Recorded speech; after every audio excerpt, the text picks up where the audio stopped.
ये जो लड़की आप देख रहे हैं, ये इस वक्त कुआं और खाई की स्थिति में है। एक तरफ कुआं है, दूसरी तरफ खाई है, लेकिन इसके लिए ये खुद ही जिम्मेदार है। इसकी कहानी ऐसी है कि इस कहानी को सुनने के बाद में आप में से बहुत सारे लोगों को प्रेरणा मिलेगी और समझ में आएगा कि आपको जीवन में लड़कियों के साथ कैसा बर्ताव करना है। दोस्तों, ये कहानी उत्तर प्रदेश के जिला बरेली के बहेड़ी तहसील के अंतर्गत आने वाले एक गांव की कहानी है, जहां की ये लड़की रहने वाली है। और इसी लड़की के गांव के थोड़ी ही दूर बाद एक गांव आता है, बहेड़ी ही तहसील के अंतर्गत मंडिया घाट गांव। वहां का एक लड़का होता है, उसका नाम होता है प्रतीक जाट। दरअसल ये लड़की मुस्लिम होती है और प्रतीक जाट एक हिंदू लड़का होता है, और इस मुस्लिम लड़की को उस प्रतीक जाट से प्यार हो जाता है। और ये बात होती है 5 साल पहले की। 5 साल से प्रतीक और ये मुस्लिम लड़की, ये दोनों प्रेम में थे और दोनों एक दूसरे से बेइंतहा मोहब्बत करते थे। लेकिन सवाल यहाँ पर यह है कि जब मोहब्बत करते थे तो फिर आखिर दोनों ने शादी क्यों नहीं की, जबकि लड़की ने धर्म भी परिवर्तन कर लिया, यानी लड़की मुसलमान से हिंदू बन गई। उसके बावजूद प्रतीक जाट ने इस लड़की से शादी क्यों नहीं की। बस इसी की गुहार लगाते हुए ये लड़की थाने पहुंच गई। इस लड़की ने बहेड़ी थाने में जाकर के एक शिकायत दर्ज कराई, और शिकायत इसलिए दर्ज कराई कि जो लड़का था प्रतीक जाट, दरअसल ये उस लड़की से पिछले 5 सालों के साथ उसके संबंध में था और शारीरिक रिश्ते भी बनाता था। सब कुछ पति पत्नी की तरह ये दोनों रहते थे। लेकिन समय आया जनवरी 2024 का, तभी लड़के ने और लड़के के परिवार वालों ने इनकार कर दिया और ये कहा कि हम तुम्हें अपने बहू के रूप में अब एक्सेप्ट नहीं करेंगे, क्योंकि हमने अपने बेटे की शादी कहीं और तय कर दी है।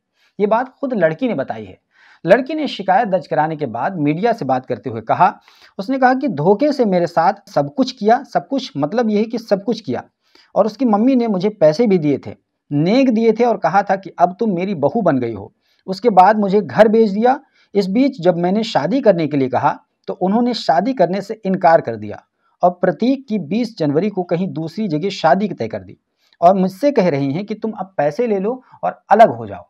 इसको लेकर के ये लड़की नाराज है और ये कहती है कि अब मैं शादी करूंगी तो प्रतीक से करूंगी, क्योंकि मैंने धर्म भी बदल लिया है और हम पिछले 5 सालों से एक दूसरे के साथ रिश्ते में थे और बीते 8 दिनों से हम पति पत्नी की तरह बाजाब्ता तौर पर शादीशुदा जीवन के तौर पर रह रहे थे। बस हमारी आधिकारिक तौर पर शादी नहीं हुई थी।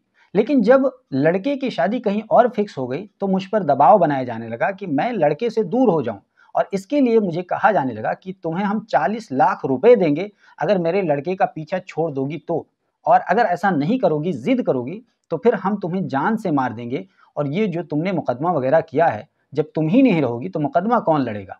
ये बात लड़की ने मीडिया को बताई शिकायत दर्ज कराने के बाद। दोस्तों, यहाँ पर गौर करने वाली बात यह है कि ये लड़की कह रही है कि बीते 5 सालों से हम दोनों एक साथ रहते थे, लेकिन वहीं दूसरी तरफ जब ये मीडिया में बताती है तो कहती है कि मेरे साथ धोखे के साथ जो कुछ भी हुआ हुआ। यानी 5 सालों तक इस लड़की ने इस लड़की के साथ जो भी किया, शारीरिक संबंध बनाया, जो कुछ भी किया, वो धोखे से किया और वो मजबूर थी। क्या किसी भी तरह ये बात हजम होने वाली है। और दूसरी बात, थाने में मीडिया के सामने उस लड़की ने यह भी कहा कि मुझे मेरी फैमिली से भी जान का खतरा है, वो लोग भी मुझे ढूंढ रहे हैं और कह रहे हैं कि जहां भी मिल जाएगी उसे मार देंगे। अब सवाल यह है कि आखिर उसकी फैमिली वाले क्यों कह रहे हैं कि हम तुम्हें मार देंगे। तो इसीलिए मैंने शुरू में कहा ना कि ये लड़की बिल्कुल कुआं और खाई वाली स्थिति में है। ना इधर की रह गई और ना इधर की रह गई, बल्कि इसको एक कहावत के साथ कहते हैं कि धोबी का कुत्ता, ना घर का ना घाट का। बहरहाल पुलिस ने आश्वासन दिया है कि इस संबंध में कार्रवाई की जाएगी और इसकी तहकीकात की जा रही है। दोस्तों, आपको बता दें कि ये जो लड़की थी, इस प्रतीक जाट से जो इसकी मुलाकात हुई थी वो एक कोचिंग सेंटर में हुई थी। यानी ये दोनों अपने घरों से निकलते थे किताब की कोचिंग के लिए, लेकिन जा करके वो प्रेम की कोचिंग करने लगते थे। और ये प्रेम की कोचिंग धीरे धीरे इतना गहराता चला गया कि पिछले 5 सालों से वो बिल्कुल मियाँ बीवी की तरीके से रहने लगे। और ख़ास बात यह है कि शादी के इनकार से कुछ दिनों पहले की बात है कि इस लड़की ने बताया कि 8 दिनों तक हम दोनों बिल्कुल हनीमून के तौर पर रहे हैं, अलग अलग जगहों पर। एक जगह दिल्ली है और दूसरी जगह रुद्रपुर है और तीसरी जगह बरेली है। यानी अभी शादी नहीं हुई और इन्होंने हनीमून भी मना लिया। अब सवाल यहाँ पर यह है कि इसमें गलती किसकी है। माँ बाप की गलती है, या इन बच्चों की गलती है, या किसी और की गलती हो सकती है। तो इसका जवाब सिंपल सा है, बहुत आसान है कि इसमें ज़्यादातर जो गलती होती है वो माँ बाप की गलती होती है।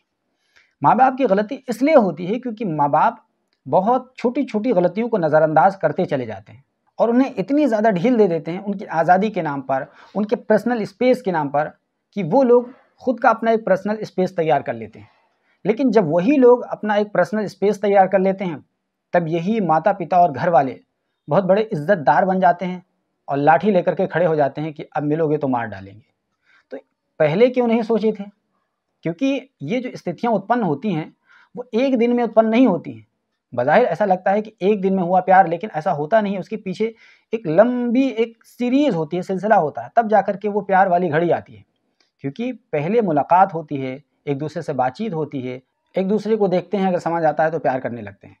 यहाँ पर दोस्तों लड़कियों को भी सोचना पड़ेगा कि वो लड़की जिसके पिता उस पर भरोसा करते हैं, उसको भेजते हैं कोचिंग तक, कॉलेज तक, स्कूल तक, लेकिन वो अपने सबसे प्रिय माँ बाप के भरोसे को एक अनजान लड़के के हाथों में आ करके वो तोड़ देती है। ये सबसे बड़ी बात है। क्योंकि सोचिए कि जिस माँ बाप ने तुम्हें 20-25 सालों तक बिल्कुल नर्म पौधे की तरीके से पाला, बड़ा किया, जवान किया, और किसी एक दिन एक अनजान तुम्हें मिलता है और वो तुमसे इलू इलू करता है और तुम उसके चंगुल में आ जाती हो, और 25 सालों का संघर्ष तुम पूरी तरीके से उस पर पानी फेर देती हो, तो बताओ इस लड़की पर कौन भरोसा करेगा? जो लड़की केवल एक दिन की मुलाकात में 25 सालों का संघर्ष उसको पानी फेर सकती है, तो फिर कौन सी गारंटी है कि ये लड़की उस इलू इलू करने वाले लड़के का साथ देगी?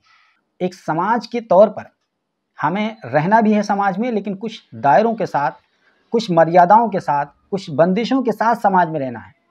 यही लड़की जब वो इलू इलू कर रही होती है, अगर कोई दूसरा आदमी दखल देता तो यही लड़की पलट कर कहती कि ये तो मेरा पर्सनल मैटर है, तुम कौन होते हो बीच में बोलने वाले।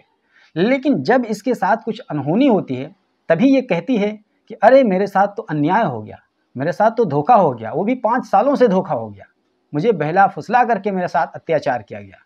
कमाल की थ्योरी है और गज़ब का लॉजिक है। 5 सालों तक बहला फुसला करके धोखे के साथ आपके साथ अत्याचार किया जाता रहा और आपको कोई भी दिक्कत नहीं थी। इतनी मासूम आप तो नहीं हैं। लेकिन सवाल यहाँ पर यह भी है कि पुलिस वाले, अदालतें, वो लोग इस बात को कैसे नहीं समझ पाती हैं कि 5 साल, 8 साल, 10 साल तक कोई किसी के साथ बहला फुसला करके रेप कैसे कर सकता है।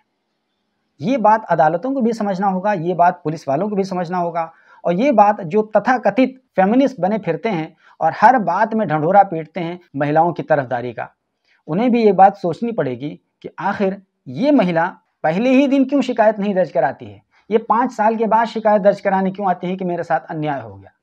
दोस्तों ये जो पूरी घटना है ना, ये अपने आप में कई सवाल भी है और कई सारे लोगों के लिए सीख भी है, खासतौर से लड़कियों के लिए, कि लड़कियों, जिस लड़के के लिए तुमने अपने माँ बाप को ठुकराया, अपने धर्म को छोड़ा, अपने भाई की इज्जत को तार-तार किया, अगर तुम्हारी कोई बहन रही होगी तो शायद समाज में आसानी के साथ ऐसे बहनों की शादी नहीं हो पाती है, तुमने इसकी ज़र्रा बराबर परवाह नहीं की और अपने प्यार को पाने के लिए, जिसको तुम प्यार कह रही थी, शायद वो हवस से ज़्यादा कुछ नहीं था, उसको पाने के लिए तुमने इतना कुछ छोड़ दिया और अंत वो भी नहीं मिला।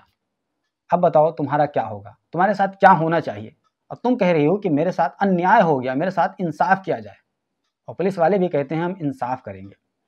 इंसाफ बिल्कुल होना चाहिए, लेकिन तमाम पहलुओं को देखकर इंसाफ होना चाहिए। दोस्तों इस घटना को सुनाने का मकसद किसी को भी परेशान करना नहीं, किसी की भावनाओं को ठेस पहुंचाना नहीं, बस छोटी सी जागरूकता के लिए मैं इस तरह की वीडियोस बनाता हूं, ताकि समाज में लोग जागरूक हों और समझें कि हमें कैसे रहना है, हमारा हितैषी कौन है और हमारा फ़ायदा उठाने वाला कौन है।